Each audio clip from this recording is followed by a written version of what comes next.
ప్రధానమంత్రి గారి దగ్గరికి వెళ్ళినప్పుడు ఇంత చేసి నేను ఆయన దగ్గర ఎంత టైం తీసుకున్నాను, కరెక్ట్గా 60 సెకండ్ల టైం తీసుకున్నాను. 60 సెకండ్స్ అంతే, 60 seconds, less than a minute ఆయన కలిసాను. ఎందుకంటే ఆ స్థాయి అంత పని ఉన్న వ్యక్తులకి మనం వాళ్ళకి ఇవ్వగలిగేదే మనం ఎక్కువ వాళ్ళ కాలాన్ని దుర్వినియోగం చేయకపోవడం. ఆయన మొహమాట పెడితే ఇంకో 5 నిమిషాలు కూర్చుంటారు.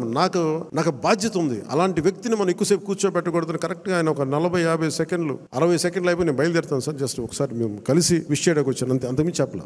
నాకు ఏదైనా కావాలని నేను అడుగుతాను, అయితే నేను ఎప్పుడు నా స్వార్థాన్ని నేను ఏమడగను, నాకు పదవి అడగను, కానీ నేను ఏమంటానంటే నాకు ప్రధానమంత్రి గారిని అడుగుతాను. ఇప్పటిదాకా ఏం అడగలేదు ప్రధానమంత్రి గారు, ఖచ్చితంగా అడుగుతాను.